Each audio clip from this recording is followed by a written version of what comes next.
两人静静注视着河灯飘远，魏无羡忽然转过头看向蓝忘机：“蓝湛，你以后回了人间，每年这个时候也给我放河灯可好？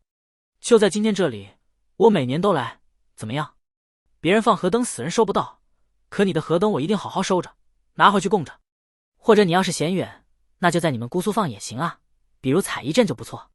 就是不知道那儿的水行渊除干净没，我可不愿你给我的河灯沾上那种晦气。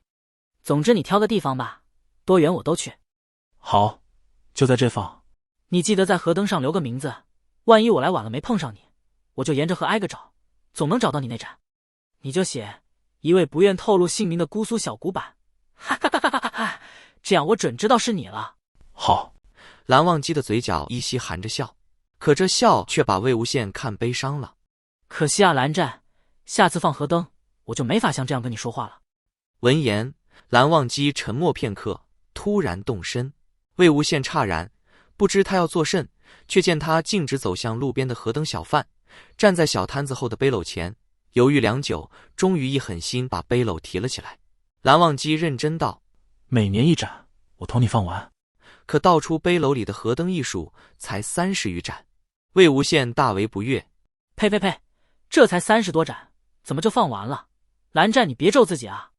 蓝忘机面露难色，似乎是狠不下心再去偷一篓河灯。魏无羡心软得很：“哎呀，好了，有几盏算几盏，先放着前30年的，往后再说。”于是蓝忘机把河灯一盏盏放进水里，还真按他说的，在每盏上写下一位不愿透露姓名的姑苏小古板。他那一手正楷配上这么不正经的话，十分滑稽。魏无羡看得嘴角弯弯，眼眶里却一股温热。之前放河灯他未曾许愿，也从不屑于求神佛，在他看来信谁都不如信自己。可此时此刻，他心里想说而不敢说的话积得太多，便也只敢说与神明听。魏无羡望着一旁忙着点河灯的蓝忘机，悄悄从那30多盏里拿起一盏，双手捧着，合上眼睛：“观音菩萨，你可别把他那30盏的不吉利话放在心上。我身边这个人，他是个大好人，得活好几百岁，寿终正寝之后也得流芳千古，这样才配得上他的好。你可得保佑他以后夜里别再出什么岔子，保佑他平平安安的。”眼见那河灯稳稳飘上水面，飘得很远。“你明月要走，今晚好好休息。”蓝忘机乖乖闭上眼，不久便睡着了。见蓝忘机睡沉了，魏无羡这才敢靠近他，对着那张心心念念的脸看个没完。这嘴唇还是少了点血色，虽仍是好看的不得了，可蓝湛还是活着更好看。当初岐山百家清谈会，蓝忘机身骑骏马，着一身明艳的红衣，嘴唇被衬得更加红润，偶尔对他吐出几句冷冷的话来，却也都是他爱听的。睡着的蓝忘机使不上触灵术，魏无羡是碰不到他的，可他仍凑近身子，小心翼翼地挨上蓝忘机的嘴唇。他知道蓝忘机感受不到他，自然不会被他的举动扰醒，可他还是跟做贼一样心虚。说来也好笑，蓝忘机醒着时他能触碰到他，却总是鼓不起这胆子，总算等他睡着能干点坏事了，却又触不到了。魏无羡心里一阵泛酸，却迟迟不愿离开蓝忘机那张他触不到的唇。蓝湛总是要回人间的，终究是人鬼殊途。也幸好是人鬼殊途，他那么好的人，总不能真和自己栽在那暗无天日的鬼窝里。看蓝湛的嘴唇那么软，亲起来应该也是很软的吧。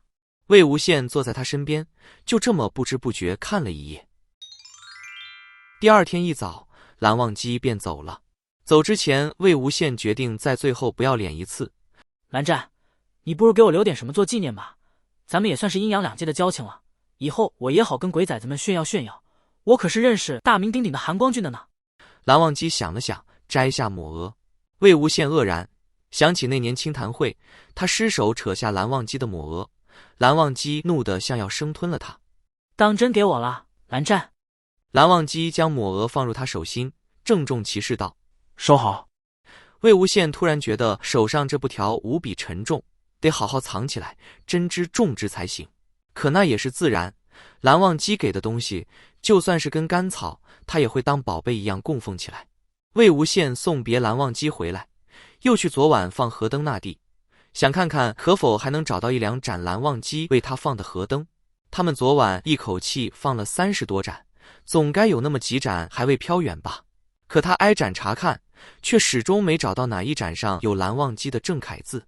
昨夜蓝忘机才将河灯一盏盏送上河面，身前密密麻麻的，热闹得很。今日便一盏也寻不到了。魏无羡回到荒山，继续种土豆酿酒，小日子过得倒也舒坦。时不时有倒霉鬼被发配到这地方来，魏无羡也毫不怠慢，送上一坛刚酿的好酒，合眼缘的就收入麾下，派去晒粮食摘花，给他这酿酒大亨打下手。偶尔倒会想到那日还是没能劝蓝忘机喝下一杯桂花酒，顿时捶胸顿足。他们云深不知处敬酒，蓝忘机的酒量恐怕好不到哪里去。要是喝醉了之后耍酒疯，魏无羡还能留他个把柄，待到下次见面就拿来嘲笑他，看他不羞得个面红耳赤。可哪里还有下次见面？当初要蓝忘机的东西，不是没怀着点小心思，想着若是以后想他想得紧，靠着这联系二人之物，还能使个传魂术，悄悄去人间看他两眼，保证只看看就回来，绝不多做停留，也不让蓝忘机知道。可其实魏无羡连去看看也不敢，生怕自己一见着那张脸，一不留神就把他那些见得人见不得人的心思一股脑吐了出去。蓝忘机来这短短一趟，轻轻巧巧又走了，却把他那颗本如死水的心给搅乱了。那人间于他原本已是无可眷恋，现在却偏偏有个蓝忘机。死后做了鬼，确实不该再踏入尘世，否则再生执念，连鬼都做不舒坦。魏无羡瞅着怀里的酒坛子，觉得连喝酒都不那么快活了。酒入愁肠，倒把他那纷乱的心火浇得更旺了。他长叹口气，把那部中用的酒坛踢到一边，打开他室里最干净的抽屉，看见藏在最里面的抹额，小心翼翼拿了出来，大拇指轻抚那上面的云纹，片刻后又默默放回原处。可正当他要关上抽屉，却见抹额旁一面赭色镜子，隐隐约约闪着光，那是他为寻蓝忘机肉身而制的通灵镜。魏无羡见那东西迟迟不显像，以为是哪不出了错没成功。后来蓝忘机也自己记起了肉身所在，这镜子便也用不上了。可毕竟是他和蓝忘机人间走过一遭的见证，他舍不得扔掉，还郑重地收藏了起来。而现在这镜子竟真显像了，镜子中央那人正是蓝忘机，应该就是魏无羡映照他魂魄那刻他肉身的模样。可魏无羡一看便觉异常，镜中的蓝忘机紧闭双眼，躺得端端正正，分明是在静谧的室内，绝非蓝忘机所说的夜猎之地。在他身边是一个打翻的酒坛，还有一本摊开的书，书页上画着个阵法图。不仅书页上有阵法图，蓝忘机躺的那块地上也画着阵法。这阵法和魏无羡授予他助他还魂的那个恰好相反，是引魂出体才用的正向传魂术。魏无羡心砰砰狂跳，恍然大悟，怪不得蓝湛衣着如此完整干净，毫无打斗痕迹。蓝忘机当初根本不是夜猎有意，而是自己用了传魂术才会魂魄出体，到了魏无羡这荒山来。蓝忘机从不说谎，魏无羡便也不怀疑他的话，可现在想来确实大为蹊跷。且不论蓝忘机修为如此深厚，怎会随随便便死于普通夜猎？死后又怎会被判为厉鬼蛇神，被发配到荒山来？蓝忘机跟着他去人间找材料做镜子，却对致敬之事一点都不上心，像是根本不急着还魂。后来却又毫无征兆地记起肉身所在，因为他自始至终都知道肉身所在，自始至终都知道西域这传魂邪术，因为一开始就是他自己要来的。可蓝湛为何要来？魏无羡像是想到了什么，又去看镜中蓝忘机身上。要想用传魂术与他人魂魄相见，施术者需和那人有足够强的联系，因此得用能联系二人的物件当信物。若是联系牵强附会，传魂术便无法奏效。他看见蓝忘机身上放了3个物件，说明二人之间并不算亲密，否则也不会要足3个物件才能令传魂术生效。魏无羡凑近了些，想看清那几个物件都是什么。一片干花，像是有些时日了。魏无羡看不出头绪，又去看第2个物件，一个钱袋，秀秀气气的，像是女子用的。魏无羡瞅着这钱袋，倒有几分眼熟，正欲打量一番，却全然被第三个物件吸去了目光。那是一幅画，纸张旧得泛黄，却毫无折角破损，看得出被人珍藏得很好。只有画中央有一道浅浅的折痕，应是折过后又被人小心翼翼地摊平了。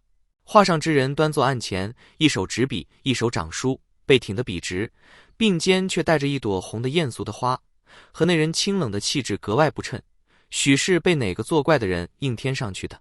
魏无羡一眼就认出那是他的亲笔，他攥紧拳头，又回过头去看前两个物件，倒吸一口气。蓝湛要寻的魂，分明就是……魏无羡猝然睁大了眼。蓝忘机从不说谎，这次却难得破例。夷陵老祖身死足月，仙门百家仍大肆张罗招魂仪式，总觉得那人邪到了骨子里，做鬼也要纠缠人间。蓝忘机如往日一般闭关，声音却也传到了他耳朵里，他便只能开坛酒灌醉自己，不去听那世外喧嚣。依稀记得自己趁着酒意闯进了禁书室，翻箱倒柜一阵，又如发了狂似的在地上乱画着什么。醒来却早已不在云深不知处，抬眼一看，梦里人歪着头看他，唤他蓝湛，抬手却什么也摸不到，一如往常。可这次却和梦不一样。那人问他可还记得肉身所在，他谎称不记得，却靠着这句难得的谎言偷来几日难求之幸，恨不得就这么过下去，可总是得离开的。那人活着时未能顺遂，蓝忘机不能再去扰他死后的清闲。中元之夜，蓝忘机捧着河灯许愿，愿魏婴再不受人世所牵。既然他没说出来，应当就是灵的吧。魏无羡画好传魂术，正向阵法，就地躺下，将那条云纹抹额放在嘴前轻轻一吻，又摆在胸前，手里一直紧握着布条的一端，接着闭上了眼睛。蓝湛，